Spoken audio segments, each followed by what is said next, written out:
राम राम दोस्तों, हम आपके सामने एक बार फिर से उपस्थित हैं आपके एक नए सेट में और सेट नंबर 6 में। और दोस्तों इसमें हम पढ़ने जा रहे हैं, जो सेट कंटिन्यू करने लग रहे हैं। ये सेट स्पेशल और स्पेशल दिल्ली पुलिस और आपके हरियाणा ग्रुप डी के लिए लाए गए हैं। सेट नंबर जो आपका रहेगा दोस्तों, इन सेटों के अंदर अगर देखा जाए, अगर बात की जाए, आपके जितने भी क्वेश्चन आएंगे वो जीके के आएंगे दोस्तों, जीके के क्वेश्चन आएंगे। और हम चलते हैं अपने क्वेश्चन नंबर फर्स्ट में। प्रश्न है दोस्तों, मिकिर नामक जनजाति कहां पाई जाती है? मिकिर नामक जनजाति पूछिए दोस्तों, जनजाति पूछिए। देखा गया है आमतौर पर जनरली कि पेपर में जो एसएससी का एग्जाम होता है उसमें घाटियां, दर्रे, जनजातियां, नृत्य, ये वो चुनिंदा टॉपिक है जिसमें से प्रश्न उठाया जाता है एसएससी के द्वारा।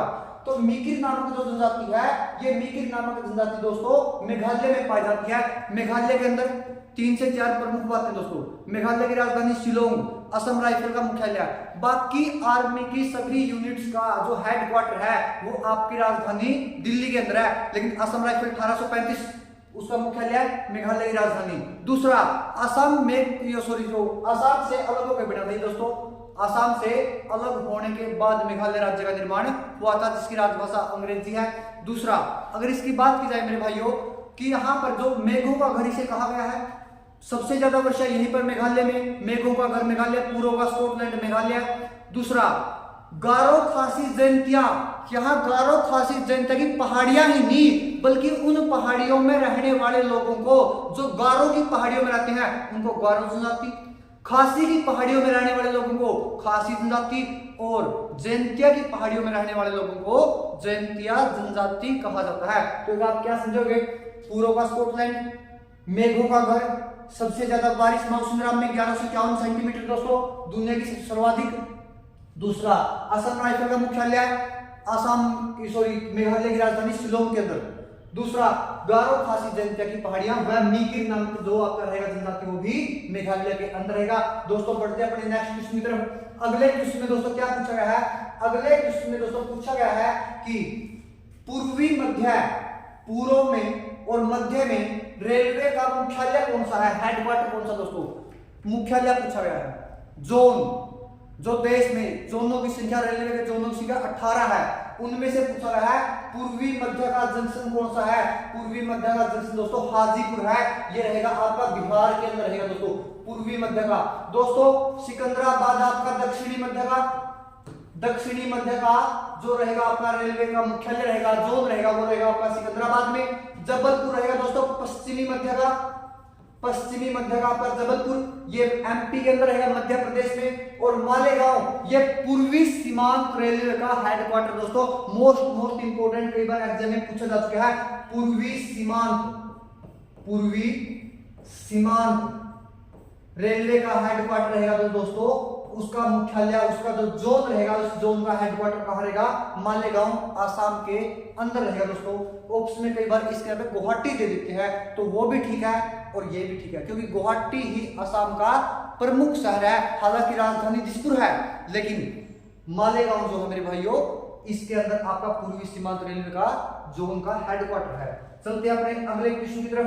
अगले क्वेश्चन में क्या पूछा गया है? अगले क्वेश्चन में भाइयों पूछा गया रेलवे में कितनी प्रकार की लाइनें हैं? लाइनों के बारे में पूछा है दोस्तों, जिसके ऊपर आपका जो ट्रैक है, जिसके ऊपर रेल चलती है, उसके बारे में पूछा। वो लाइनें कितनी प्रकार की होती हैं भाइयों? वो लाइनें 3 प्रकार की होती हैं, जिसका नाम है सबसे चौड़ी लाइन ब्रॉड गेज, उसके बाद मीटर गेज। ब्रॉड गेज जो सबसे ज्यादा चौड़ी होती है, ब्रॉड गेज की लंबाई मेरे भाई जो चौड़ाई होती है, ब्रॉड गेज की चौड़ाई 1.676 होती है। ब्रॉड गेज की 1.676 मीटर। उसके बाद आती है मीटर गेज पूरी 1 मीटर की होती है।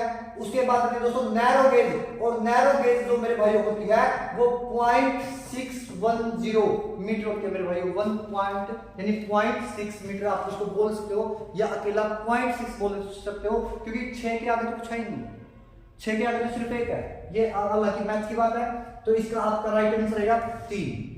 कौन सी? Broad gauge, metre gauge, narrow gauge, 3 प्रकार की लाइन है और ये इनकी चौड़ाई है। बढ़ते अपने अगले क्वेश्चन की तरफ। अगले क्वेश्चन में क्या पूछा गया है? बने रहिए हमारे साथ और पढ़ते रहिए आपका दिल्ली पुलिस का प्रैक्टिस सेट जीके का, जो कि आपकी 50 नंबर की जीएस आने वाली है एग्जाम में। और दोस्तों इसमें बहुत चुनिंदा क्वेश्चन डाले गए हैं और हर एक टॉपिक को कवर करने का प्रयास किया है। आपकी पॉलिटिकल हो, चाहे आपकी मॉडर्न हो, चाहे आपकी एंशिएंट हिस्ट्री हो, या फिर आपकी इकोनॉमिक्स हो, या फिर आपकी स्टैटिस्टिक्स के, कुछ भी लीजिए दोस्तों, आपको सब कुछ हर प्रकार का टॉपिक इसमें पढ़ने को मिलेगा। और इसमें कुछ है तो उद्योगों से संबंधित प्रश्न आया है और कागज उद्योग के बारे में बात की है। तो दोस्तों कागज उद्योग की शुरुआत 1879 के अंदर लखनऊ शहर में हुई थी। दोस्तों लखनऊ शहर में कागज उद्योग की शुरुआत हुई थी। अगर बात करें जाए इसमें ऑप्शनों की अलग से, 1854 के तो अंदर दोस्तों यहां पे लगी थी सूती कपड़ा मिल, सूती वस्त्र मिल लगी थी दोस्तों, मुंबई शहर के अंदर लगी थी। ये कहां पर लगी थी? ये मुंबई शहर के अंदर। किसने लगाई थी? कावास जी डोवर नाम के व्यक्ति के द्वारा इस मिल को लगाया गया था। कावास जी डोवर के द्वारा भारत की पहली सूती कपड़ा मिल 1854 में मुंबई शहर में लगाई थी।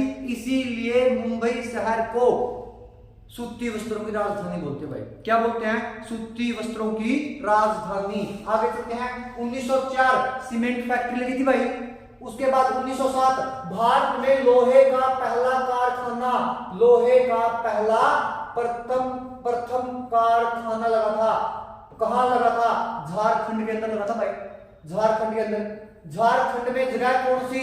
झारखंड में दोस्तों जमशेदपुर में। जमशेदपुर का पहले नाम होता था साकची, तो पेपर में भाई साकची आएगा, जमशेदपुर नहीं आएगा, पेपर में आएगा साकची। क्यों? क्योंकि जमशेद जी टाटा के द्वारा, किसके द्वारा? जमशेद जी टाटा के द्वारा ये कारखाना लगाया था। जमशेद जी टाटा के द्वारा। प्रश्न किसने लगाया था पहला लोहे का कारखाना? 1907 जमशेद जी टाटा के द्वारा। इनके द्वारा कारखाना लगाया गया। उस कारखाना लगाने के कारण साक्षी शहर का नाम बदल के क्या लग जाएगा? जमशेदपुर।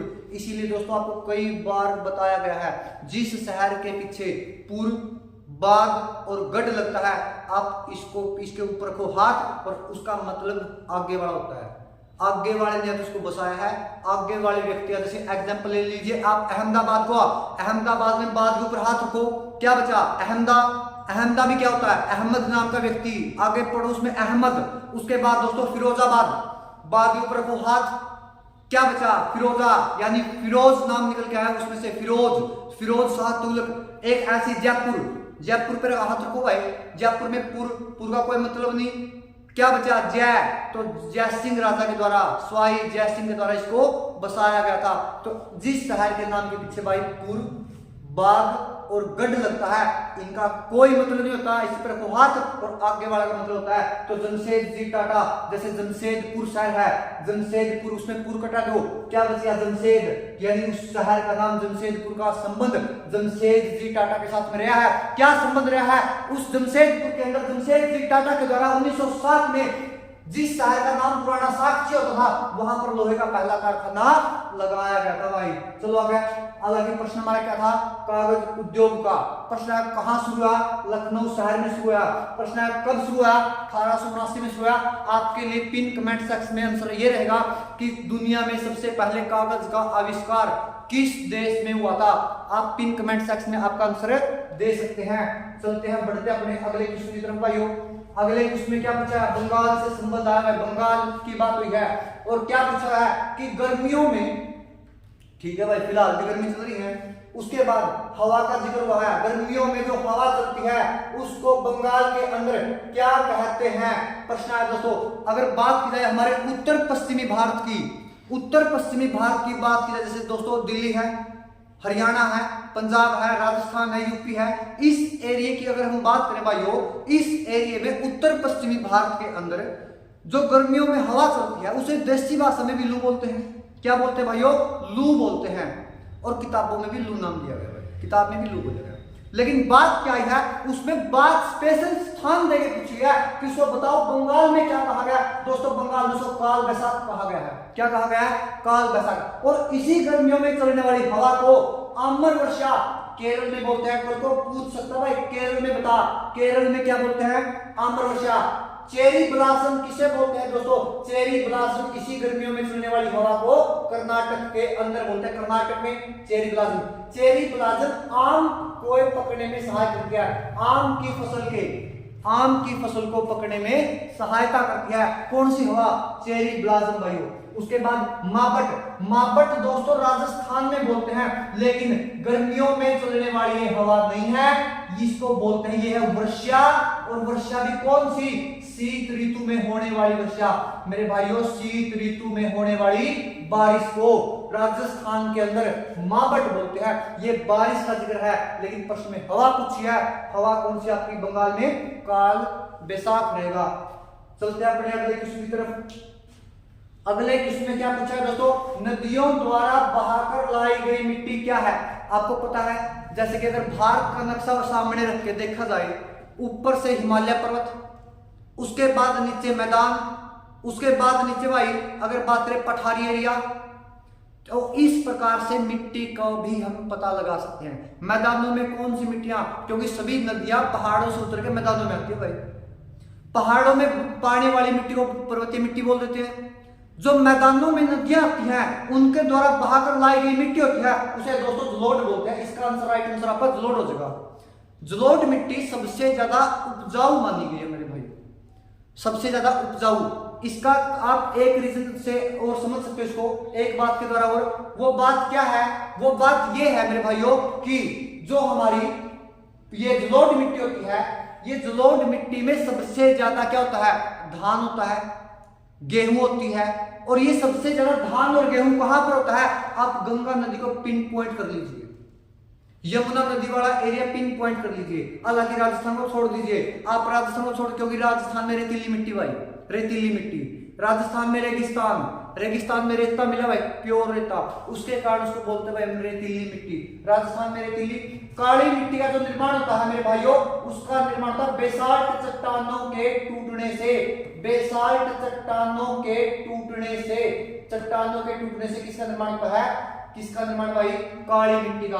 अगर बात की जाए लेटराइट मिट्टी का, लेटराइट मिट्टी की अगर बात करें, इसका निर्माण कायांतरित चट्टानों से होता है। कायांतरित चट्टानों से किस मिट्टी का निर्माण होता है? कायांतरित चट्टानों से लेटराइट मिट्टी का निर्माण होता है। बेसाल्ट चट्टानों से काली, स्पेशल तौर पर अगर देखा जाए काली मिट्टी गुजरात और आपके महाराष्ट्र में पाई जाती है। कपास की फसल के लिए सर्वाधिक उपयुक्त मिट्टी कौन सी आपकी? काली मिट्टी है। और फसल होती है आपकी कपास की। जलोढ़ मिट्टी आपकी मेन तौर पर यूपी, हरियाणा, पंजाब और गंगा नदी का साथ किनारे वाला एरिया लेके चलती है। आप कहां तक? पश्चिम बंगाल तक भाई। चलते हैं हम आगे हमारे क्वेश्चन की तरफ भाई। अगला क्वेश्चन हमारा नील नदी के बारे में प्रश्न है भाई। नील नदी दुनिया की सबसे लंबी नदी बोलते हैं भाई। नील नदी सबको पता है, दुनिया की सबसे लंबी नदी है, नील नदी है। क्लियर है भाई। विक्टोरिया झील से निकलती है, ये भी एक प्रश्न क्लियर हो गया। चलो, विक्टोरिया झील से इसका होता है उद्गम, यानी इसका उद्गम कहां से हुआ है? विक्टोरिया झील से। ये विक्टोरिया झील भाइयों अफ्रीका महाद्वीप में 3 देशों के बॉर्डर पर है, केन्या, तंजानिया और युगांडा। तीनों देशों के बॉर्डर पर आपकी कौन सी झील है? आपकी झील है विक्टोरिया। विक्टोरिया झील से दुनिया की सबसे लंबी नदी नील नदी, जिसकी लंबाई 6650 किलोमीटर है। लंबाई पूछ सकते हैं, हालांकि आज तक नहीं पूछी गई है किसी भी एग्जाम में। आगे क्या पता पूछ ले भाई। 6650 किलोमीटर इसकी लंबाई रहेगी। नील नदी की देन किस देश को कहा गया? मिस्र देश को कहा गया। और मिस्र देश की राजधानी काहिरा नील नदी पर बसा हुआ सबसे बड़ा शहर है। यानी सबसे बड़ा शहर नील नदी पर कौन सा बसा हुआ है भाइयों? वो बसा हुआ है काहिरा। कौन सा शहर बसा भाई? काहिरा शहर नील नदी पर बसा हुआ सबसे बड़ा शहर है। लेकिन प्रश्न देखिए भाई, प्रश्न क्या पूछा है? प्रश्न पूछा है गिरने का स्थान यानी मुहाना। मुहाना कहां बनाती है, कहां समाप्त होती है? ये भूमध्य सागर में समाप्त होती है।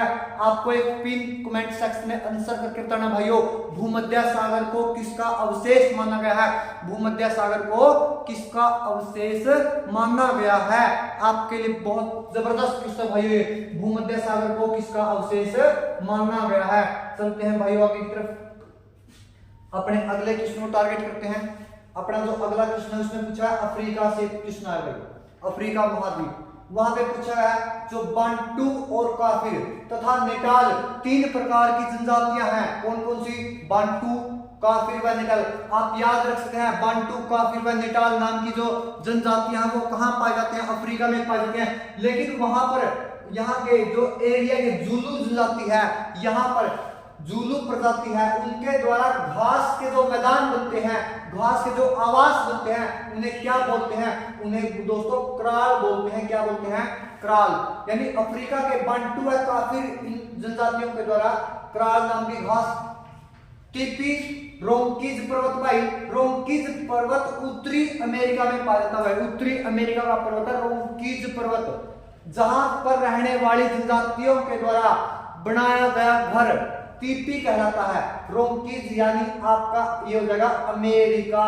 क्या हो जाएगा भाई? अमेरिका। उसके बाद ओल नाम का जो घर है वो यूरोपियन जनजातियों के द्वारा बनाया गया घर कहलाता है भाई। उसके बाद है इग्लू।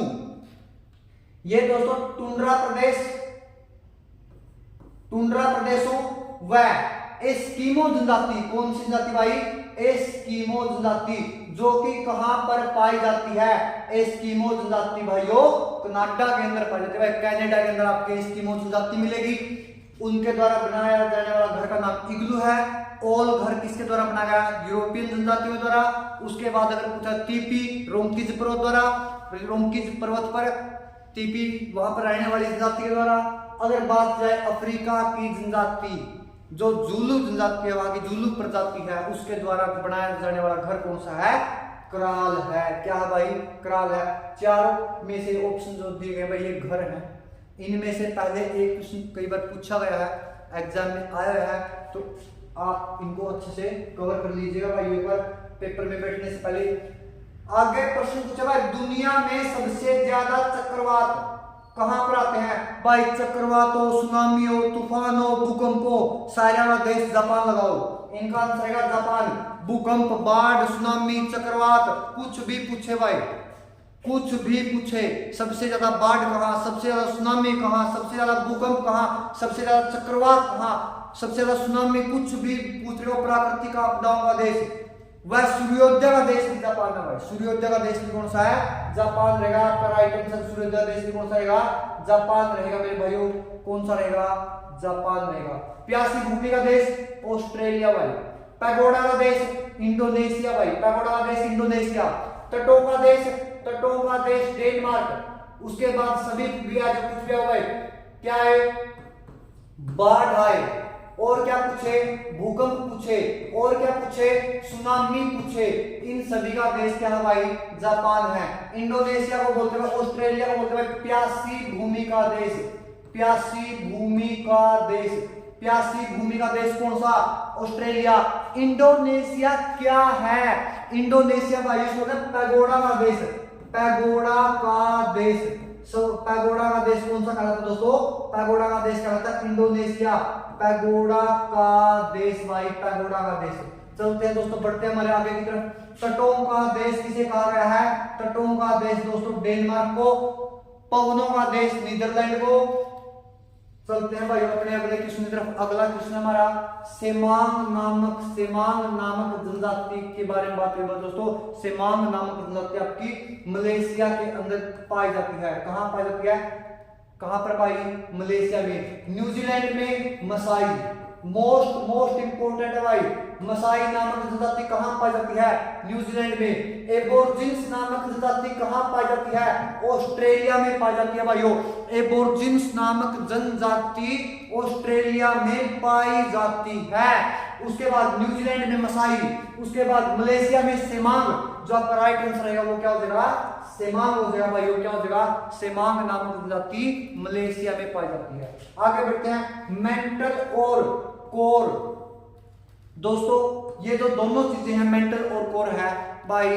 मेंटल और कोर पृथ्वी के नीचे जो आंतरिक संरचना पढ़ते हैं, जो पृथ्वी की आंतरिक संरचना पढ़ते हैं, पृथ्वी की जो आंतरिक संरचना है, पृथ्वी की आंतरिक संरचना वो 3 प्रकार की होती है भाई। कितने प्रकार की?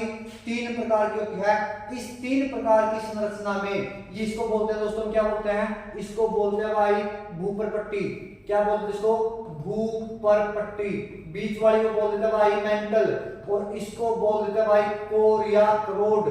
और इनके अंदर बीच में इनको 2-2 भागों में लाइनें तोड़ती हैं, बीच में रेखाएं बांटती हैं। इन रेखाओं के नाम पूछता भाई। 5 रेखा हो गई आपकी, 1 2 3 4 5। प्रश्न क्या पूछा है? मेंटल और कोर, यानी यहां से यहां तक आपकी मेंटल है और यहां से यहां तक आपकी कोर है, और इस लाइन का नाम पूछा भाई। इस लाइन का नाम क्या है? इसकी ट्रिक है भाई यो कमर गल, कै मैं और रै और गै और लै। तो भाइयों इस लाइन का नाम जो भूपर पट्टी को 2 हिस्सों में तोड़ा, इसका नाम कैसे? कॉनरेड। कॉनरेड तो भूपर पट्टी को 2 हिस्सों में बांटने वाली लाइन है भाई। भूपर पट्टी को 2 हिस्सों में बांटने वाली लाइन कौन सी है? कॉनरेड। तो भूपर पट्टी को 2 हिस्सों में बांटने वाली कॉनरेड काटो।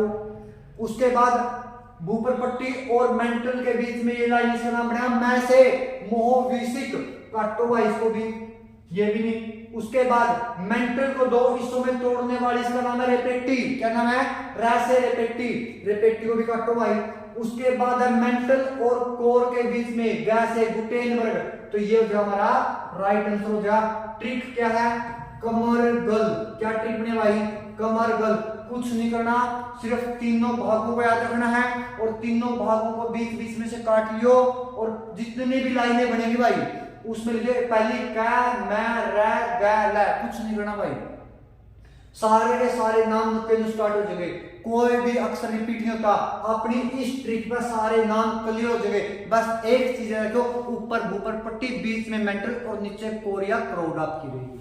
अब इनके 2-2 टुकड़े कर लियो और कमर आपकी एक लाइन के साथ में लिख दे रही हो एक अक्षर, वहां से आपका क्वेश्चन क्या हो जाएगा भाई? वो क्लियर हो जाएगा। चलो भाई आगे है क्वेश्चन नंबर भाई आपका, भारत का सबसे उत्तरी राज्य कौन सा है? भाई भारत में अभी वर्तमान की अगर बात की जाए भाई, भारत में वर्तमान में 28 राज्य और 8 केंद्र शासित प्रदेश है। 28 राज्य और 8 केंद्र शासित प्रदेश है। लेकिन एक समय ऐसा था कि भारत में 29 राज्य हो गए थे भाई। एक समय ऐसा था भारत में कितने राज्य हो गए थे? 29। लेकिन कम हो गया, एक इसका मतलब तो कम हो गया। तो वो कम कौन सा राज्य हुआ भाई? वो कम आपका कौन सा राज्य हुआ है? वो कम आपका राज्य कौन सा हुआ भाई?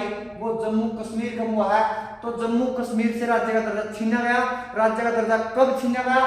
राज्य का दर्जा छीना गया इसे 31 अक्टूबर 2019 को। इस राज्य से राज्य का क्या छीन लिया? दर्जा छीन लिया। राज्य का दर्जा छीना गया। कब छीना गया? 31 अक्टूबर 2019 को छीना गया। तो जम्मू कश्मीर को काटो और उसके नीचे कौन सा बचा? अपना हिमाचल बचा भाई। हिमाचल भारत का सबसे उत्तरी राज्य है भाई, सबसे उत्तरी राज्य है। चलते हैं हमारे अगले क्वेश्चन की तरफ भाई। अगले क्वेश्चन पूछा है भारत का, ठीक है भाई, क्या भारत का सबसे ऊंचा? बिल्कुल ठीक है। क्या ऊंचा?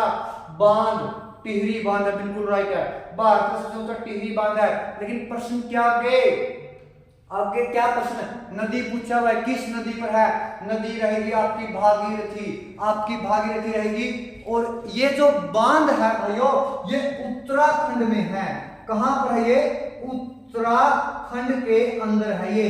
प्रश्न आता है सबसे ऊंचा बांध टिहरी बांध कहां पर है? टिहरी बांध उत्तराखंड में है। कौन सी नदी पर है? भागीरथी पर है। कैसा है? सबसे ऊंचा है। कौन सा सबसे ऊंचा है? हुगली नदी पर कौन सा है? हुगली नदी पर भाइयों फरक्का बांध है। कौन सा बांध है भाई मेरे भाई? फरक्का बांध है। पेरियार पर इडुक्की परियोजना है भाई। कौन सी परियोजना है? इडुक्की परियोजना पेरियार नदी पर है। उसके बाद चिनाब पर बहुत सारी है भाई। चिनाब पर सलाल बगलिहर दुलहस्ती। सलाल बगलिहर दुलहस्ती कौन कौन से भाई? सलाल बगलिहर व दुलहस्ती। सलाल बगलिहर व दुलहस्ती नामक जो ये आपकी परियोजनाएं हैं, ये परियोजनाएं चिनाब नदी के ऊपर है भाई। चलते हैं आगे अपने क्वेश्चन नंबर अगले की तरफ जो इसमें पूछा था ग्रेट स्लेव क्या है, झील है। पहले बता दिया ग्रेट स्लेव क्या है, झील है। लेकिन प्रश्न पूछा किस देश के अंदर है, दोस्तों ये ग्रेट स्लेव रहेगा कि कनाडा के अंदर। नोट, ग्रेट बैरियर रीफ कहां पर है, आपको पिन कमेंट सेक्शन में बताना भाई। ग्रेट बैरियर रीफ कहां पर है, ये आपके लिए पिन कमेंट सेक्शन का तीसरा प्रश्न भाई। कौन सा, तीसरा प्रश्न भाई, तीसरा प्रश्न। ग्रेट बैरियर रीफ कहां पर है, ग्रेट बैरियर रीफ भाई कनाडा के अंदर है। रुडोल्फ झील केन्या में है। मिशिगन झील अमेरिका में है। मिशिगन झील कहां पर है, अमेरिका। रुडोल्फ झील कहां पर है, रुडोल्फ झील भाइयों ये आपकी रहेगी केन्या में, ऑस्ट्रेलिया में। दोस्तों अगर बात करें ऑस्ट्रेलिया में मुख्य तौर पर सबसे ज्यादा क्या पाए जाते हैं, और वो सबसे ज्यादा भाइयों यहाँ पर क्या पाए जाते हैं, एक तो कंगारू, दूसरा सबसे ज्यादा रेगिस्तान यहाँ पे भाई कौन से रेगिस्तान है भाई, सबसे ज्यादा रेगिस्तान है भाई ग्रेट सेंट्री, ग्रेट विक्टोरिया, दूसरा सिम्पसन, आगे सिम्पसन। तो इसीलिए ऑस्ट्रेलिया को बोलते हैं भाई प्यासी भूमि का देश। भाई ऑस्ट्रेलिया देश बीच में से बिल्कुल सारा का सारा खाली पड़ा है। ऑस्ट्रेलिया देश क्षेत्रफल में नंबर 6 पर है, क्षेत्रफल में नंबर 6 पर है, ये क्षेत्रफल में नंबर 6 पर है। ऑस्ट्रेलिया देश का जो क्षेत्रफल है वो क्षेत्रफल में नंबर 6 पर है। कौन सा आपका, ऑस्ट्रेलिया भाई, ऑस्ट्रेलिया। उसके बाद प्रश्न पूछा भाई कनाडा देश के बारे में, कनाडा क्षेत्रफल में नंबर 2 पर है, कनाडा नंबर 2 पर है, ठीक है भाई। उसके बाद अगर बात करें अमेरिका की, अमेरिका की अगर बात की जाए दोस्तों, अमेरिका नंबर 4 पर है भाई, अमेरिका नंबर 4 पर है भाई, क्षेत्रफल में अमेरिका नंबर 4 पर है, अमेरिका नंबर 4 पर है भाई। चलते हैं दोस्तों आगे की तरफ। आगे है भारत का पहला क्या परमाणु संयंत्र, कौन सा, ट्राम्बे था भाई, कौन सा था, ट्राम्बे। कहां पर है, महाराष्ट्र में है भाई, कहां पर है ये, महाराष्ट्र में है। प्रश्न पूछे कब लगाया गया, सन 1972-73 में लगाया गया, सन 1973 के अंदर इसको लगाया गया, सन 1973-72-73 में। किसकी सहायता से, यूएसए की सहायता से, अमेरिका की सहायता से 72-73 में महाराष्ट्र के अंदर ट्राम्बे लगाया था भाई, ट्राम्बे लगाया था। अगर कुछ रावत भाटा कहां पर है, रावत भाटा मेरे भाइयों राजस्थान में है, रावत भाटा कहां पर है, राजस्थान में है।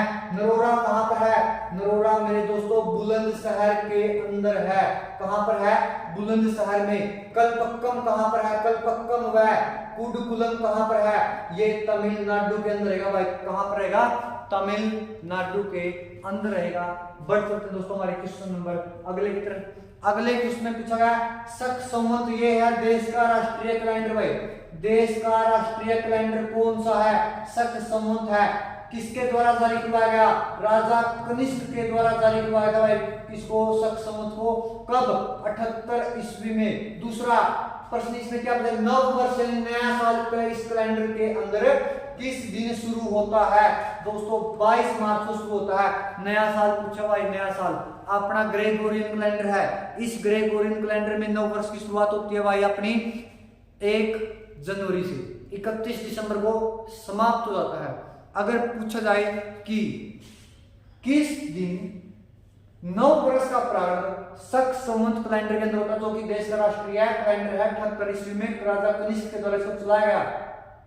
आपका राइट आंसर रहेगा भाई 22 मार्च। लेकिन आपके लिए पिन कमेंट सेक्शन में एक क्वेश्चन छोड़ा गया है। क्वेश्चन ये है कि जब साल किसकी होती है, लीप वर्ष होता है भाई, कौन सा वर्ष होता है, लीप वर्ष होता है। लीप वर्ष में आपको बताना है कि शक संवत की शुरुआत किस दिन होती है। जब लीप ईयर होता है उस साल शक संवत की शुरुआत किस तारीख से होती है। ये पॉइंट नंबर 4 बता दियो, पढ़ लियो, पढ़ते रहिए बड़े सारे भाई। टाइम पढ़ने का चल रहा है भाई, टाइम बिल्कुल भी नहीं अपना वेस्ट करने का, 1 मिनट भी वेस्ट करने की नहीं है भाई। कुछ तो भर्ती बहुत मुश्किल से निकलती है भाई, अभी निकली हुई है दिल्ली पुलिस की और ग्रुप डी वाली, ये 13,000 भाई भर लियो। ले फार्म तो मेरे क्या पेपर देने जरूर चले जाइए भाई, और तैयारी भी कर लो, कुछ ज्यादा टाइम नहीं बचा है, सिर्फ और सिर्फ अगर देखा जाए भाई 1.5 महीना बाकी है, 1.5 महीना आ गया है। जब भारत आजाद हुआ तब जम्मू और कश्मीर के राजा कौन थे? राजा हरि सिंह थे भाई। कहाँ है ये रहा ऑप्शन नंबर ए, राजा हरि सिंह ने जम्मू कश्मीर के विलय पत्र पर साइन किया था भाई, विलय पत्र पर हस्ताक्षर किसने किए थे? विलय पत्र पर हस्ताक्षर किए थे राजा हरि सिंह ने किए थे भाई, राजा हरि सिंह ने विलय पत्र पर हस्ताक्षर किए थे, और विलय पत्र के द्वारा जम्मू कश्मीर को भारत में मिलाया गया। और उसके बाद प्रश्न आता, जब भारत आजाद हुआ सन 1947 में, उस समय कश्मीर के राजा हरि सिंह थे। आगे चलते भाई, लोकसभा में, ठीक है भाई, लोकसभा की बात है जहां पर मेंबर 543 हैं, लोकसभा के सदस्य कितने भाई? लोकसभा के सदस्य 543 हैं। लोकसभा का कोरम कितना होता है? लोकसभा का कोरम होता है भाई 1/10। कितना कोरम होता है? 1/10 होता है। लोकसभा में एक दिन में तारांकित प्रश्नों की अधिकतम संख्या, यानी लोकसभा में जब प्रश्न पूछाते हैं तो उसमें मैक्सिमम से मैक्सिमम कितने प्रश्न होते हैं आपके? 20 प्रश्न होते हैं भाई। कितने प्रश्न होते हैं? 20 प्रश्न होते हैं। चलते हैं भाई आगे, राज्यसभा किसी भी बिल को कितने दिन रोक सकती है? 14 दिन रोकते भाई, 2 सप्ताह, 2 सप्ताह रोक सकती है। कितने सप्ताह? मैक्सिमम 2 सप्ताह रोक सकती है, 14 दिन तक उसके ऊपर रोक लगा सकती है। दूसरा प्रश्न पर चलते भाई, लोकसभा राज्यसभा की बात चल रही थी। राज्यसभा में राष्ट्रपति 12 सदस्य मनोनीत करता है। आपको बताना है कि राज्यसभा में जो 12 सदस्य मनोनीत करता है कौन? राष्ट्रपति। ये संविधान का स्रोत किस देश से लिया गया है? चलिए दोस्तों आगे बढ़ते हैं। प्रश्न है भाई राष्ट्रपति का, रहे राष्ट्रपति का किसना है भाई? राष्ट्रपति का भाई, राष्ट्रपति होता है देश का पहला आदमी, प्रथम व्यक्ति राष्ट्रपति होता है भाई, प्रथम व्यक्ति राष्ट्रपति। जिसकी तनख्वाह 5 लाख रुपए होती है। कितने लाख है? 5 लाख रुपए होती है राष्ट्रपति की सैलरी भाई। भारत का पहला आदमी, कार्यकाल 5 साल का, अनुच्छेद नंबर 52 के तहत होता है। 108 में लोकसभा राज्यसभा का संयुक्त अधिवेशन साल में 2 बार 6 महीने का गैप करके बुला होगा। उसके बाद समाधान करता भाई, किसी को अगर फांसी हो जाए, फांसी किसी का भी माफ कर सकता है, और पूछा है किस अनुच्छेद के द्वारा? अनुच्छेद 72 के द्वारा समाधान करता है। उसके बाद 108 में क्या करेगा भाई? 108 आ रहा है, 108 में करेगा भाई संयुक्त अधिवेशन, संयुक्त अधिवेशन बुलाता है भाई, किसके द्वारा? अनुच्छेद नंबर 108 के द्वारा।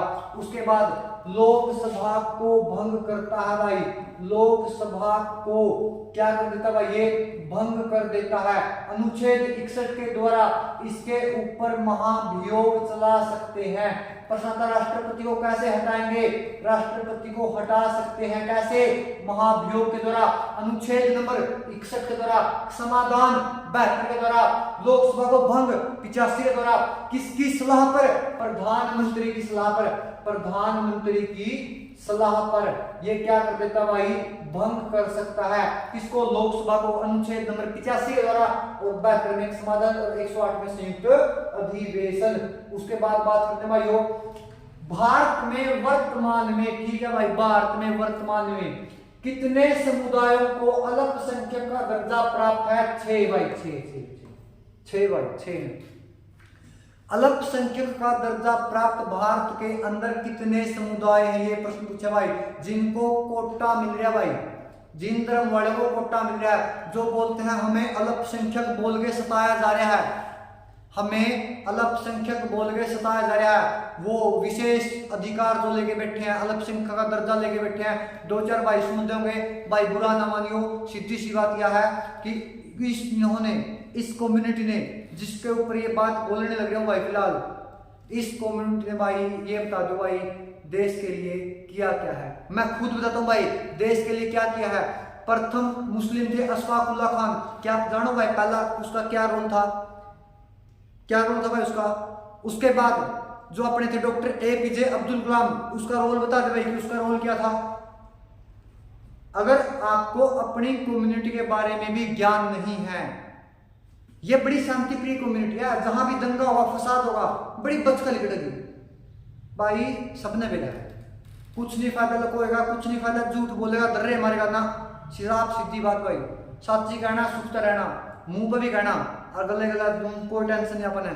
क्योंकि भाई सीधी सी बात क्या, कड़िया का दंगा उठा लियो, केरल का, बंगाल का, बिहार का, यूपी का, हरियाणा का, कड़िया का दंगा उठा लियो भाई भारत के अंदर। और बात छोड़ो, ये तो यूरोप लग जा पहुंचे भाई साहब। यूरोप में फ्रांस देख लो भाई, फ्रांस स्लोगन लाई रहा था पासी, फ्रांस में दंगे होते क्या था भाई, उसी शांति प्रिय कम्युनिटी ने कर रखे थे भाई, उसी शांति प्रिय कम्युनिटी ने भाई। यहाँ बड़े एंडी लोग हैं, बड़े जबरदस्त लोग हैं, नुको मारते शांति प्रिय धर्म कौन सा भाई, कौन सा है वो नहीं, बस जेड़ा दंगा माचा होने ना मेरा पता भाई किसी को। चलो आगे देखते भाई, प्रश्न पूछा आतंकवादी भाई, टेररिस्ट, आतंकवादी भाई, जो लोग उनको छिपाते हैं उसके लिए कौन सा कानून बना उन लोगों के लिए, उनके लिए बना भाई पोटा बना भाई, पोटा कानून बना था 2001 में, 2002 में इसको पोटो कर दिया गया। शुरू में ये पोटा था भाई, सॉरी क्या था ये, शुरू में पोटा ही था। ये पोटा कानून का नाम कब रखा गया था, पोटा कानून का नाम भाई रखा गया था, कब रखा गया था, 2002 के अंदर रखा था भाई, 2002 के अंदर रखा था पोटा कानून का नाम। प्रश्न पूछता भाई, पोटा कब नाम पड़ा था, POTA providence ordinance of terrorism and act, providence of terrorism act 2002 में इसका नाम पोटा पड़ा।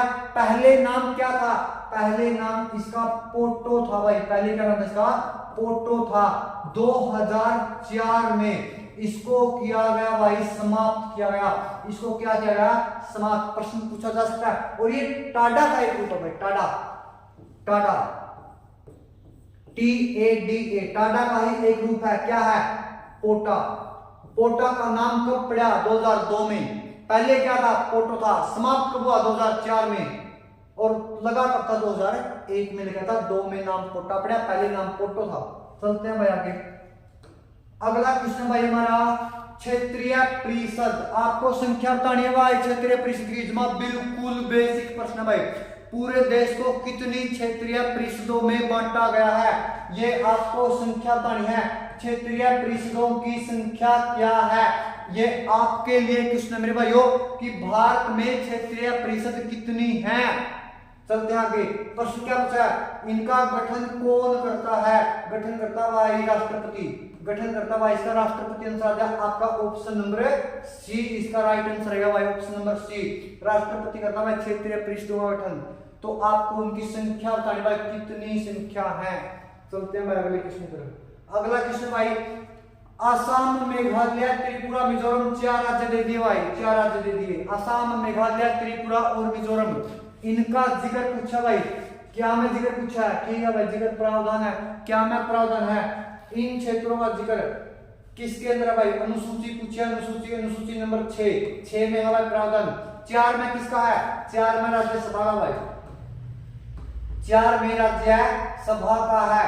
4 अनुसूची नंबर 4 का संबंध राज्यसभा की सीटों से है, राज्यसभा की सीटों का बंटवारा भाई, राज्यसभा की सीटों का बंटवारा। अनुसूची नंबर 8 का संबंध है भाई भाषा से, अनुसूची नंबर 8 का संबंध भाषा से। अनुसूची 7 का नंबर है भाई सूचियों से। सूचियां भाई कितनी, 3 सूचियां भाई, कितनी सूचियां, 3 सूचियां, कितनी सूचियां, 3 सूचियां भाई, 3 सूचियां, संघ सूची, राज्य सूची, समवर्ती सूची। अनुसूची नंबर 7वीं में दर्ज है, अनुसूची नंबर 7वीं में भाई। लेकिन पूछा क्या है, 6 में 4 राज्यों जो पूर्वोत्तर की 7 बहनें हैं, 7 सिस्टर्स जिसको बोलते हैं हम, 7 सिस्टर्स जिसको बोलते हैं, उनमें से इन 4 को विशेष अधिकार दिया गया है। वो विशेष अधिकार उनका जिक्र किस अनुसूची में है, अनुसूची नंबर 6, ऑप्शन नंबर बी भाई। चलो आगे, बड़े शानदार पढ़ ले लो भाई, पढ़ ले लो। घर के ऊपर का लो था मेरे को मेरा तब नहीं बता भाई घर वाले कैसे कितने तंग हुए हैं।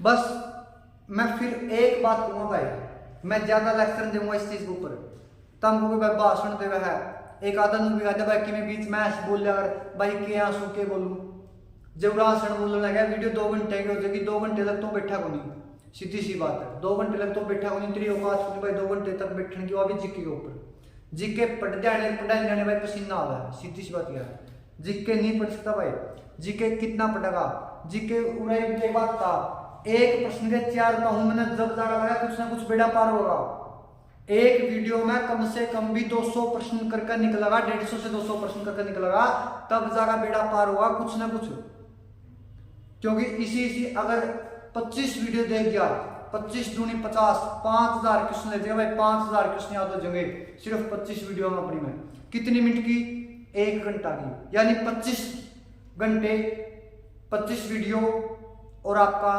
5000 प्रश्न कर लियो भाई।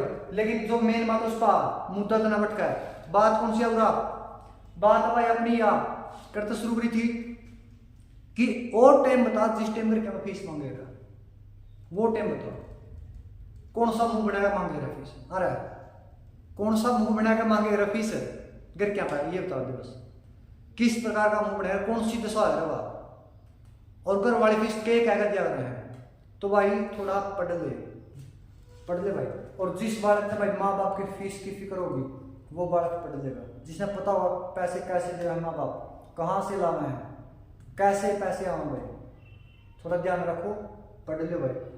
देखो बात ऐसे भाई, एक आधा इन चीजों को नहीं नजरअंदाज करते हैं, नजरअंदाज भाई, नजरअंदाज करना किसी समस्या का समाधान नहीं होता, कभी समस्या का समाधान करना है तो उसका समाधान भाई काम करने से, पढ़ने से। चाणक्य ने एक बात कही थी, साफ स्पष्ट बात कही थी, जब तक उस समस्या के पीछे लगे रहो उसका समाधान न हो जाए, अगर समस्या सोचकर बैठे रहे तो एक दिन वो समस्या आपको खा जाएगी, और इससे पहले कि वो समस्या आपको खा जाए आप उस समस्या पर आक्रमण करके उसे क्या कर दो, खत्म कर दो। यानी भाई मेन समस्या आपकी जीके है, जीके पे टूट पड़ो भाई, ऐसा नहीं है पागलों की तरह टूट पड़ो, उसके लिए प्रॉपर स्ट्रेटजी भी होनी चाहिए आपके पास, कैसे पढ़ना, कहां से पढ़ना, सामने वाला क्या पूछ रहा है, कहां से पूछ रहा है, किस तरह के प्रश्न आते हैं, उसके लिए प्रीवियस ईयर भी प्रश्न उठाने पड़ेंगे, उसके लिए आपको एक प्रॉपर गाइडलाइन की भी जरूरत होगी। हालांकि सभी सब्जेक्ट एक टीचर गाइड नहीं कर सकता, मैं नहीं कर सकता भाई सारे सब्जेक्ट गाइड, मेरे को नहीं पता, जीके पढ़ा भाई, जीके पढ़ा इसके बारे में बता दे भाई, कहां से क्या कुछ कैसे पढ़ना आपने, तो इसके बारे में बात चली अपनी। मैं मैथ, अब कोई बोल दे मैथ बताइए कैसे पढ़ेगा भाई, मैंने कौन मेरा मैथ कैसे पढ़ेगा ना मैंने मेरा ना मैं बताऊंगा भाई, मैथ का जिक्र क्यों करा क्लास जीके की, और जिक्र मैथ का, मूर्खता भरी बातें करने का कोई औचित्य नहीं भाई, अपना टाइम वेस्ट ना करते हुए चला अगले किस्म की तरफ। प्रश्न भाई संसद का जिक्र है, संसद में 2 सदन है, द्विसदन यानी कितने सदन, अपने 2 सदन है संसद में, कौन से है भाई, लोकसभा है और कौन सा है, राज्यसभा है। अपने संसद में अपने 2 सदन है, लोकसभा और राज्यसभा। इन 2 सदनों का को किस देश से स्रोत के रूप में लिया गया, ब्रिटेन से लिया गया भाई, ब्रिटेन से लिया गया। अमेरिका से क्या लिया, राष्ट्रपति का पद लिया गया भाई, राष्ट्रपति का पद, सुप्रीम कोर्ट ली गई है भाई, और राष्ट्रपति को हटा सकते हैं महाभियोग के द्वारा, इसी में से भाई। दक्षिण अफ्रीका से क्या लिया है, संविधान संशोधन लिया गया भाई, संविधान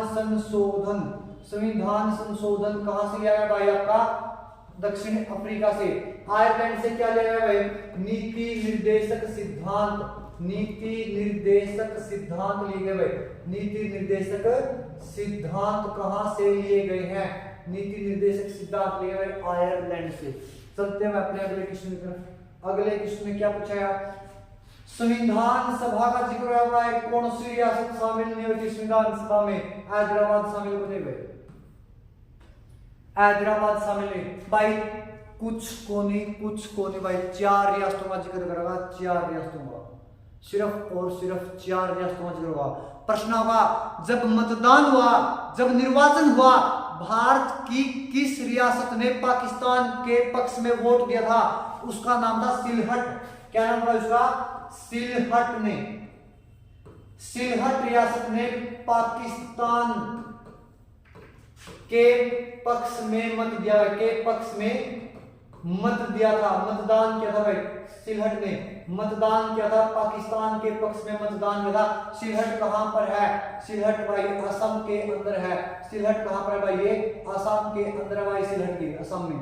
उसके बाद जूनागढ़, जूनागढ़ को भारत में जनमत संग्रह द्वारा मिलाया गया। कैसे मिलाया गया? जनमत संग्रह के द्वारा। जम्मू कश्मीर को कैसे मिला गया? विलय पत्र के द्वारा भाई, विलय पत्र के द्वारा मिला गया। अब पूछा गया है, अब पूछा भाई संविधान में कौन सी रियासत शामिल नहीं हुई थी? हैदराबाद शामिल नहीं हुई थी। तो हैदराबाद को भारत में कैसे रखा गया? हैदराबाद को पुलिसिया कार्रवाई के द्वारा भाई, पुलिसिया कार्यवाही के द्वारा भारत में शामिल किया गया था भाई। पुलिसिया कार्रवाई के द्वारा कौन सी? हैदराबाद जो संविधान सभा में शामिल नहीं हुई। सिलहट ने पाकिस्तान के पक्ष में मत दिया। जूनागढ़ को भारत में रखा गया, जनमत संग्रह के द्वारा रखा गया। उसके बाद बात की भाई जम्मू कश्मीर, इसको राजा हरि सिंह से साइन करवाए गए थे भाई। आगे आ जाओ, इंपॉर्टेंट था। भारत में सांप्रदायिक चुनाव का जनक कौन कहलाया? मिंटो भाई, मार्ले मिंटो सुधार भाई, मार्ले मिंटो सुधार याद रखियो। मार्ले मिंटो सुधार एक्ट कब आया था? मार्ले मिंटो एक्ट 1909 में आया था। कई बार प्रश्न सीधा पूछ लिया भाई, मार्ले मिंटो एक्ट भाई। जो मिंटो था एक भारत में था, दूसरा कहा था? दूसरा भाई आपका इंग्लैंड में था। भारत का राज्य सचिव बन के कहां बैठा था? इंग्लैंड के अंदर बैठा भाई। कहां बैठा था? इंग्लैंड के अंदर। मार्ले मिंटो सुधार कब आया था? 1909 में। मिंटो भारत के अंदर गवर्नर जनरल है। आगे देखियो, माउंटबेटन भाई, माउंटबेटन 1947 में अंतिम अंग्रेजी गवर्नर जनरल। कर्जन 1905। रिपन भाई, रिपन के बारे में याद रखो, स्थानीय स्वशासन का जनक था भाई। स्थानीय स्वशासन का जनक था भाई। स्थानीय स्वशासन का जनक कौन था? स्थानीय स्वशासन का जनक कौन था भाई? स्थानीय स्वशासन का जनक भारत में लॉर्ड रिपन था। स्थानीय स्वशासन 1882 में भारत में लेके आया था भाई लॉर्ड रिपन। चलो भाई आगे प्रश्न कौन सा भाई? आगे प्रश्न देखिए भाई, पढ़ लिया ठीक है। भारत की सबसे बड़ी, ठीक है बड़ी क्या तेल कंपनी पूछिए भाई? ओएनजीसी है। ओएनजीसी का हेडक्वार्टर कहां पर है भाई? देहरादून में। कई बार पेपर में आए भाई। ओएनजीसी का मुख्यालय कहां पर है? देहरादून के अंदर है। ओएनजीसी का मुख्यालय देहरादून के अंदर है। ओएनजीसी की फुल फॉर्म क्या है? ओ से ऑयल। ओ से क्या बन जाएगी? Oil.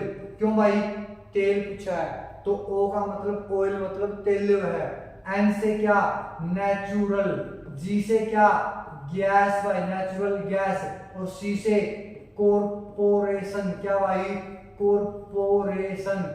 Oil and natural gas corporation. Dehradun सबसे बड़ी तेल की भारतीय कंपनी भाई। आगे आ जाओ। उसके बाद सेबी, SEBI सेबी का हेडक्वार्टर पूछा भाई, मुंबई में रहेगा। आरबीआई का हेडक्वार्टर भी कहां पर है भाई? मुंबई में है। एसबीआई का हेडक्वार्टर भी कहां पर है भाई? एसबीआई का हेडक्वार्टर भी मुंबई में है। आरबीआई कब बनी थी? आरबीआई सन 1935 में बनी थी। एसबीआई कब बना? 1955 में बना। ये एकमात्र रिजर्व बैंक है भाई भारत का, एकमात्र रिजर्व बैंक है। एकमात्र रिजर्व बैंक भारत का कौन सा है? आरबीआई कब बना? 1935। एसबीआई ये सबसे बड़ा बैंक है। एसबीआई सबसे बड़ा बैंक है भाई, 1955 में बना था। स्टेट बैंक ऑफ इंडिया, जिसकी सबसे ज्यादा भारत में नहीं बल्कि अपितु विदेशों में भी शाखाएं हैं। प्रश्न है सभी नोटों पर महात्मा गांधी की फोटो यानी चित्र भाई, फोटो यानी चित्र कब छपने लगी? 1995 भाई। इससे पहले पूछे क्या नहीं छपे कर दी?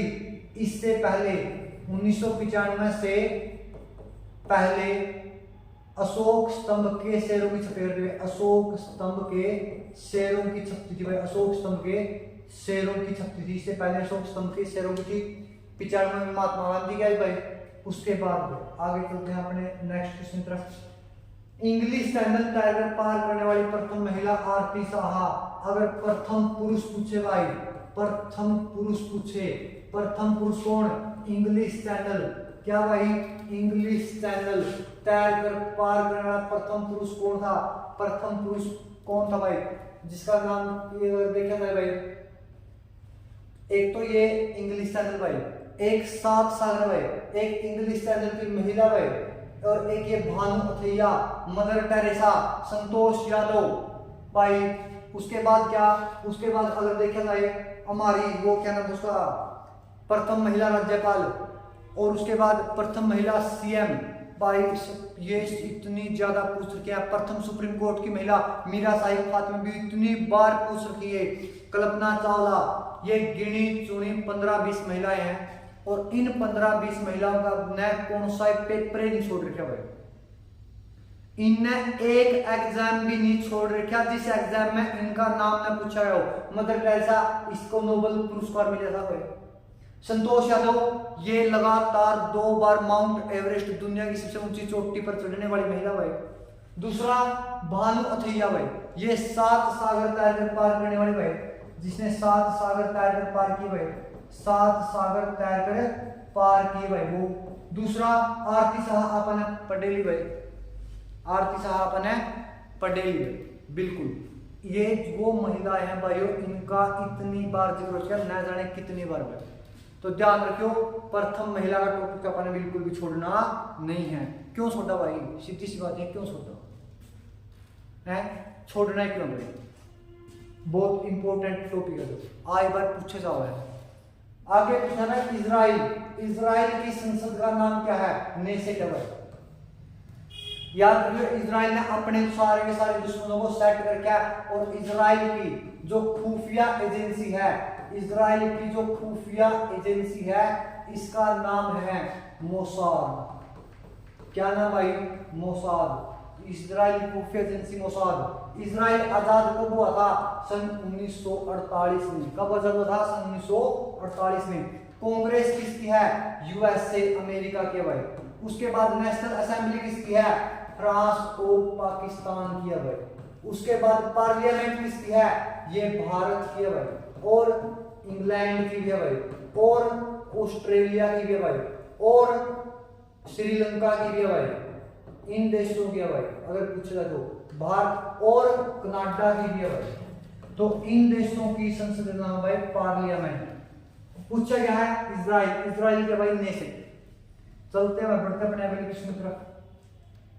अगले क्वेश्चन में भाई पूछा गया है दूसरा ताजमहल किसको कहते हैं। दूसरा ताजमहल, बीबी का मकबरा, कहां पर है, औरंगाबाद में है भाई। कहां पर है ये, औरंगाबाद में है। प्रश्न आया किसके द्वारा बनवाया गया, ये भाई औरंगजेब के द्वारा बनवाया था भाई। किसके द्वारा भाई, औरंगजेब के द्वारा, औरंगजेब के द्वारा बनाया था बीबी का मकबरा। कहां पर है, औरंगाबाद में। इसको बोलते भाई सेकंड ताजमहल। दूसरा था भाई ताजमहल की सेम सेम कॉपी है, फोटो कॉपी लगा लो, फोटो कॉपी है ताजमहल की, देख लो। आगे भाई, आगे पूछा भाई अन्ना कैरोलिना किताब के लेखक कौन है, लियो टोल्स्टॉय भाई। अन्ना कैरोलिना, आपका ऑप्शन नंबर बी सही रहेगा भाई। अन्ना कैरोलिना किताब के लेखक कौन है, लियो टोल्स्टॉय। कार्ल मार्क्स ने लिखे भाई दास कैपिटल, दास कैपिटल पुस्तक के लेखक कौन है भाई, कार्ल मार्क्स। लियोनार्दी किस पुस्तक के लेखक है भाई, मोनालिसा। कौन सी किताब भाई, मोनालिसा। दांते ने कौन सी लिखी है भाई, डिवाइन कॉमेडी, डिवाइन कॉमेडी। उसके बाद भाई लियो टोल्स्टॉय, अन्ना कैरोलिना। तो ये चारों इंपॉर्टेंट किताब भाई। न जाने कितने पेपर में मोनालिसा ली, न जाने कितने पेपर में कार्ल मार्क्स ली, न जाने दांते की डिवाइन कॉमेडी टस्कन भाषा में लिखी गई थी भाई। टस्कन भाषा में लिखी गई थी। अगर प्रश्न पूछ रहा है डिवाइन कॉमेडी किस भाषा में लिखी गई थी, टस्कन भाषा में। इंपॉर्टेंट है, इधर आता रहा भाई। चलते हैं हमारे अगले क्वेश्चन की तरफ। अगले क्वेश्चन में यूरोप का मरीज, आपको ऑप्शन में बताना भाई चाइना को किस महाद्वीप का मरीज कहा गया है। चाइना को, चीन को किस महाद्वीप का मरीज बोला गया है। आपके लिए एक बेसिक सा क्वेश्चन है। तो प्रश्न है भाई यूरोप का मरीज कौन है भाई, तुर्की है भाई, जिसकी राजधानी अंकारा है। तुर्की राजधानी कौन सी है भाई, अंकारा। तुर्की का मोर इंपोर्टेंट है, तुर्की का पहला राष्ट्रपति कौन था, मुस्तफा कमाल पाशा था। मुस्तफा कमाल पाशा था, और यही मुस्तफा कमाल पाशा तुर्की का अंतिम खलीफा भी रहा है। अंतिम खलीफा, तुर्की का अंतिम खलीफा कौन था? तुर्की का अंतिम खलीफा को या तुर्की का पहला राष्ट्रपति को कौन था भाई? मुस्तफा कमाल पाशा था। बात 1924 की है, जिस समय ये सेकंड वर्ल्ड वॉर हो चुका था, सॉरी फर्स्ट वर्ल्ड वॉर हो चुका था। उस समय मित्र राष्ट्रों के द्वारा धुरी शक्तियों से, जिसमें जर्मनी और तुर्की था शामिल था, जर्मनी ने नेतृत्व किया था, तो इनके साथ में लुजोन व सेबर की संधियां की गई थी और बड़ी खतरनाक, बड़ी डेंजर संधियां थी भाई, बड़ी खतरनाक और बड़ी डेंजर संधियां थी लुजोन व सेबर वाली। और इन्हीं संधियों के तहत तुर्की में जो अंग्रेज थे, अंग्रेजों ने किसका पद खत्म किया गया? खलीफा का पद खत्म किया गया इस्लाम से। उसके बाद क्या कहेंगे भाई? इसको खलीफा का पद खत्म करना, जो खलीफा बनेगा था उसको बनाने लगे राष्ट्रपति। तो प्रश्न आखिरी खलीफा कौन था? पहला राष्ट्रपति कौन था? वो एक ही शख्स था, मुस्तफा कमाल पाशा। चलते हैं आगे। आगे प्रश्न है हमारा क्वेश्चन नंबर 36। इटली के एकीकरण में बाधा किस देश को कहा गया? इटली के एकीकरण में बाधा कौन था? ऑस्ट्रिया था भाई। ऑस्ट्रिया का कब्जा था इटली के ऊपर। इटली के ऊपर कब्जा किसका था? ऑस्ट्रिया। फ्रांस किसके एकीकरण में बाधक था? फ्रांस जर्मनी के एकीकरण में, जर्मनी के एकीकरण में बाधक था। जर्मनी के एकीकरण में बाधक कौन था? जर्मनी के एकीकरण में फ्रांस बाधक था। इटली के एकीकरण में ऑस्ट्रिया बाधक था। भारत पर कब्जा इसका था, क्या नाम है? ब्रिटेन का था भाई, याद रखिए। उसके बाद फ्रांस का किस अन्य देश पर कब्जा था? इसका कब्जा भाई वियतनाम पर भी था। वियतनाम पर भी था भाई इसका कब्जा। 58 की बात है भाई, 58 की भाई, 58 की। शिमला सम्मेलन 1858 रहे, 1858। शिमला सम्मेलन किसके द्वारा आयोजित? वेवेल ने बुलाया था, वेवेल ने बुलाया था। 14 जुलाई को ये रहा असफल। 14 जुलाई को असफलता की इसकी क्या कर दी थी भाई? घोषणा, असफलता की घोषणा कर दी गई थी। प्रश्न है बुलाया कब गया था? ये भाई 1945 में बुलाया था।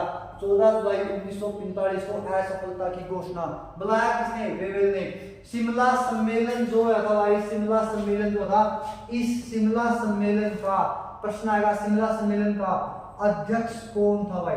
इसका अध्यक्ष था भाई मौलाना अबुल कलाम आजाद। मौलाना अबुल कलाम आजाद। अब्दुल कलाम नहीं भाई, अबुल कलाम होगा, अबुल कलाम, अबुल कलाम। डॉक्टर एपीजे अब्दुल कलाम नहीं, मौलाना अबुल कलाम। भारत का पहला कौन था? ये शिक्षा मंत्री था भाई, आजाद भारत का पहला शिक्षा मंत्री, आजाद भारत का, आजाद भारत। आगे मुस्लिम लीग पार्टी द्वारा मुक्ति दिवस कब मनाया गया? 22 दिसंबर 1944 को। ऑप्शन नंबर ए सही हो जाएगा। 1908 में क्या हुआ था? 1908 की अगर आप बात कर रहे हो 1908 की मुस्लिम लीग का प्रथम अधिवेशन हुआ था भाई, प्रथम अधिवेशन मुस्लिम लीग का। लेकिन उसमें तारीख 1 मई नहीं थी भाई, तारीख 1 तारीख नहीं थी। प्रश्न पूछे इसने 1908 अधिवेशन कब हुआ था? 1908 में। 14 अगस्त को पाकिस्तान ने बन गया था भाई 47 को। 16 अगस्त को क्या भाई? प्रत्यक्ष कार्यवाही, प्रत्यक्ष कार्यवाही मनाई गई थी। कहां पर मनाई गई थी? बंगाल में मनाई गई थी। बंगाल का उस समय सीएम कौन था? बंगाल का सीएम शहीद सुरहावर्दी था भाई। कौन था? शहीद सुरहावर्दी था, सुरहावर्दी था भाई, शहीद सुरहावर्दी बंगाल का सीएम था। प्रत्यक्ष कार्यवाही मनाई गई 16 अगस्त 46 को। उसके बाद प्रथम अधिवेशन हुआ था इनका अमृतसर में। कहा हुआ था भाई? अमृतसर के अंदर प्रथम अधिवेशन 1908 को। ये बात नोट रखिए। आगे चलते हैं। आगे प्रश्न चला फकीर विद्रोह। फकीर विद्रोह किस राज्य में हुआ था भाई? ये बंगाल में था आपका। फकीर विद्रोह कहां हुआ था? बंगाल में हुआ था, बंगाल के अंदर हुआ था। उसके बाद है स्वराज पार्टी का निर्माण कहां हुआ था? स्वराज पार्टी निर्माण इलाहाबाद में भाई। स्वराज पार्टी का निर्माण सन 1923 में CR दास, CR चित्तरंजन दास व मोतीलाल नेहरू के द्वारा, किसके द्वारा? मोतीलाल नेहरू के द्वारा 1923 में स्वराज पार्टी का निर्माण इलाहाबाद में किया गया। इस पार्टी ने संविधान का विचार दिया था भाई। प्रश्न आया संविधान का विचार। संविधान का विचार सबसे पहले किसने दिया था? संविधान का विचार स्वराज पार्टी की देन था भाई 1924 में। आगे भारत को ठीक है तलवार के दम पर जीता भाई। यह कथन पूछा किसका है? नाडलोज का एल्गिन द्वितीय भाई। किसका है? एल्गिन द्वितीय का भाई। भारत को तलवार के बल पर जीता है, तलवार के बल पर इसकी रक्षा की जाएगी। ये किसका कथन था? ये एल्गिन द्वितीय का कथन था भाई। एल्गिन द्वितीय का कथन था। वेलेस्ली अपने आप को बंगाल का शेर बोलता था भाई। बंगाल का अपने आप को शेर बोलता था। लॉर्ड कर्जन ने बंगाल का विभाजन किया था। बंगाल विभाजन किया था भाई लॉर्ड कर्जन ने। कब किया था? 1905 में। 1905 में लॉर्ड कर्जन द्वारा बंगाल विभाजन। लॉर्ड वेलेस्ली के द्वारा बंगाल का शेर क्या करता खुद को? एल्गिन ने क्या बोला था? भारत को तलवार के दम पर जीता, तलवार के दम पर इसकी हम रक्षा करांगे, यानी तलवार के दम पर राज करांगे भाई। और तलवार के दम पर जीता है, ये कथन एल्गिन द्वितीय का है। उसके बाद डलहौजी, ये विकासशील पुरुष माने गए भारत में सॉरी विकासशील विकास मतलब विकास पुरुष बोल सकते आप इसको, विकास पुरुष। रेल डाक और तार ले गया था भाई। क्या ले गया था? रेल डाक और तार। रेल डाक और तार भाई। रेल और तार 1853 में आई थी और डाक खान ने 1854 में खुले थे भाई। चलो आगे भाई। उसके बाद रैयतवाड़ी व्यवस्था। पहली बात तो 51% भूमि पर लगी थी भाई। कितने परसेंट भूमि पर लगी थी? 51% भूमि पर लगी थी, आधे से ज्यादा देश में लगाई थी। दूसरा, अगर इसके बारे में पूछे भाई कब लगी थी, प्रश्न कब लगी थी भाई? 1792 में लगी थी। याद रखिए मेरे भाई, कर्नल रीड के द्वारा भाई। कर्नल रीड के द्वारा इसको लागू किया गया। प्रश्न है कब लागू किया? 92 में। कितने परसेंट भूमि पर? 51% भूमि पर। कहां पर? सॉरी इसको बंगाल में लागू किया गया। और दूसरा पूछा भाई नाम क्या था इसका? रैयतवाड़ी था। चलो भाई आगे। होल्ट मैकेंजी ने 1820 में भाई लागू करी थी अपनी नई व्यवस्था। उसके बाद अपना क्वेश्चन जिसका नाम था महालवाड़ी। सॉरी भाई सॉरी आज उल्टे। महालवाड़ी व्यवस्था भाई। महालवाड़ी व्यवस्था। प्रश्न है महालवाड़ी व्यवस्था कब लागू हुई? 1820 में लागू हुई महालवाड़ी। किसने लागू किया? होल्ट मैकेंजी ने लागू किया। होल्ट मैकेंजी के द्वारा इसको लागू किया गया था। आगे आ गया। बहुत बढ़िया प्रश्न था। कर्नाटक का पहला युद्ध आयुद्ध। कर्नाटक का पहला युद्ध 1746 से 48 में किस संधि के तहत खत्म हुआ? एलासापल के तहत खत्म हुआ था भाई। चलो अब तीसरी लड़ाई कर्नाटक का तीसरा युद्ध।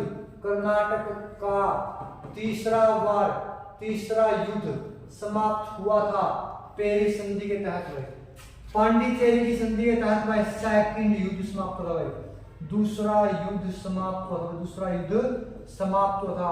किस के बीच में था ये लड़ाई भाई? अंग्रेज वर्सेस फ्रांसीसियों के बीच में लड़ी भाई। तीनों लड़ाइयां कहां पर? इनको बोला कर्नाटक के युद्ध में। चलो बहुत बढ़िया भाई, बहुत बढ़िया। पढ़ते रहियो देखो अपना पढ़ाई का टाइम है भाई। अपना लेकर थोड़ा पानी जो खाने पीने का सामान है दो लेकर बैठ जाओ भाई, ताकि बार बार उठना ना पड़े। खैर आपके टाइम की कीमत का आपको अंदाजा नहीं होगा, लेकिन आपके पेरेंट्स को है। सीधी सी बात। तभी तो वो बात पर बोल दे रहे भाई कहाँ जाओ है, क्या कर रहा है, क्यों कर रहा है, जरूरी है जाना। इस प्रकार के क्वेश्चन माँ बाप ही करेंगे भाई, और नहीं करेगा कोई भी। अगर और करेगा तो दूसरा आपका मित्र कर लेगा, वो भी एक दो पूछ लेगा, एक दो क्वेश्चन। इतने ज्यादा क्वेश्चन अगर कोई सीआईडी की तरह भाई, अगर कोई सीआईडी की तरह आपसे इतने क्वेश्चन करने लग रहा है, तो उसका कारण सिर्फ एक है, वो आपको आपके टाइम की वैल्यू बताना चाह रहे हैं कि आपके टाइम की वैल्यू क्या है। इसको वेस्ट ना करो भाई, क्योंकि माँ बाप से छोड़ के भाई कोई टाइम की वैल्यू बताने वाला नहीं है। कितने घूम लो भाई, कितने फिर लो, दुनिया है, ज्ञान देने वाला एक से एक मिल जाएगा, छोटे से बड़ा, उससे बड़ा, सारे मिल जाए। बूढ़ा सब कोई ज्ञान दे देगा, ज्ञान का भरया बैठा जेटी में, लेकिन भाई ज्ञान का भरया बैठे ज्ञान कौन सा, जब खुद पे बारिया कोई इंप्लीमेंट ही नहीं करता भाई। सोचने की बात ये भी। चलो अपने अगले क्वेश्चन की तरफ चलते हैं भाई। अपने अगले क्वेश्चन में क्या पूछा गया उसमें देखते हैं। प्रश्न है भाई, भारत की सबसे पुरानी गुफा का नाम है भीमबेटका। प्रश्न पूछा है कहां पर है, या मध्य प्रदेश में भाई, कहां पर, या मध्य प्रदेश में है। कर्नाटक में कौन सी है, कर्नाटक में बादामी की गुफा है। कौन सी गुफा है, बादामी की गुफा है भाई अपनी कर्नाटक में। आगे आ जाओ। यहूदी धर्म की भाषा पूछिया भाई, भाषा कौन सी है भाई, हिब्रू भाषा है। प्राकृत भाषा किसकी है भाई, जैन धर्म की भाषा भाई। गोवा की भाषा कोंकणी है भाई, गोवा की लैंग्वेज कोंकणी है। इस्लाम की भाषा और कुरान की भाषा, इस्लाम व कुरान दोनों की भाषा अरबी है भाई, अरबी है भाई, अरबी। चलो आगे। अवंती की राजधानी क्या थी, होती थी, उज्जैन होती थी भाई। सम्राट अशोक अवंती का शासक है। अशोक राजा बनने से पहले, राजा बनने से पहले अवंती का प्रांतपाल था भाई, अवंती का प्रांतपाल था भाई, अवंती का प्रांतपाल था भाई। ये राजा बनने से पहले अवंती का प्रांतपाल था। याद रखियो भाई, पढ़ते भी हो, पढ़ते हो। हूण आक्रमण बहुत खतरनाक जाती भाई, हूण बहुत खतरनाक है। कौन सा अभिलेख इसकी जानकारी देता भाई, भीतरी स्तंभ लेख। भीतरी स्तंभ लेख का संबंध स्कंदगुप्त से है। क्यों, क्योंकि हूणों के सबसे ज्यादा आक्रमणों को भारत में अगर किसी राजा ने फेस किया है वो कौन था, गुप्त सम्राट स्कंदगुप्त था वो। और हूणों के आक्रमणों के कारण ही गुप्त वंश का पतन हुआ था। हूणों आक्रमण से गुप्त वंश का पतन था भाई, गुप्त वंश का पतन भी किस आक्रमण से, हूण आक्रमण से। उसके बाद अगर पूछे भीतरी स्तंभ लेख से राजा स्कंदगुप्त का संबंध है भाई। चलते हैं अपने अगले क्वेश्चन की तरफ। कौन सा वेद गद्य व पद्य दोनों में है, कौन सा वेद है भाई, वो है अपना सामवेद। आपका ऑप्शन नंबर सी राइट है। सामवेद भारतीय संगीत का जनक है, भारतीय संगीत का जनक। संगीत का जनक कौन सा वेद है भाई, संगीत का जनक है भाई सामवेद। दूसरा यजुर्वेद, इसमें यज्ञ प्रणाली के बारे में है। अथर्ववेद जादू टोना तंत्र मंत्र, जादू टोना तंत्र भाई लिख लियो रहे। छोटो मेरे पास लिखा था, मेरे पास इतना नहीं लिखा था मैं, कमाल की बात है भाई, ये 2-4 अक्षर लिख लियो तो रशमी, तो इसका मतलब भाई नू नहीं है कि मैं बहुत बड़ा लिखारी हूँ ना भाई। आज तक भाई बहुत जीग रहा है खुद की एक बुक लिखने का, लेकिन भाई राइटिंग बढ़िया होनी। दूसरा हालांकि लिख रखी है डिफेंस के लिए, तो लिख रखी है भाई ग्रुप डी के लिए, या जो डिफेंस में जो आपकी भर्ती आ रहा है, अग्निवीर की, पहले आर्मी की बोल रहे, एयरफोर्स की जीके ले लो भाई, इसमें नेवी की जीके लो। स्वास्तिक नाम से बुक लिख रखी है अपने, पहले से लिखे बैठे हैं बिल्कुल शांति से, जिस क्लास को पढ़ा उसकी बुक लिख रखी है अपने स्पेशल। लेकिन भाई अगर बात करें इसकी ग्रुप सी लेवल की, बढ़िया बुक लिखने का बहुत मन है, लेकिन भाई अपनी जो राइटिंग है बहुत ही भयंकर राइटिंग है भाई, नहीं लिखी जानी। कभी स्कूल का काम नहीं किया, अगर सच्चाई बताऊं तो भाई स्कूल का काम नहीं किया कभी भी। स्कूल का काम करते थे, सर को बोल देते भाई कि गरगुल है, गरगुल है। अगले दिन ओहो गुरुजी गुम होगी, मिली नहीं। अगले दिन नहीं, तीसरे दिन नहीं कॉपी ले आए। एक वीक निकल जाता, एक वीक निकलने के बाद उसके बाद फिर पूछते गुरुजी अगली कॉपी भाई, चल एक दिन काम कर लिया, किसी भाई की दूसरी कॉपी चेक करवा दी, किसी बहुत मार पड़ी भाई इस चक्कर में, इस चक्कर में बहुत पिटा, काम के चक्कर में पिटे भाई। अब काम नहीं किया राइटिंग का, सिर्फ और सिर्फ इस चक्कर में। और यही चक्कर था कि भाई अपनी राइटिंग में सुधार नहीं रहा, बिल्कुल भी नहीं भाई। आप बोल्स को साफ साफ मना कर, मैं मना नहीं कर रहा, आप बोल भी इसको कि गुरुजी आपकी राइटिंग खराब है, मैं बिल्कुल मानू भाई राइटिंग खराब है, तारा समझ में नहीं रहा मैंने क्या लिख दिया भाई, बताइए भाई ये क्या लिख दिया, मेरा खुद का नहीं समझ में आया। एक बात तो ध्यान से, अगला टोना दिखा जब समझ में आएगी जादू होगा, जब ही जादू होगा।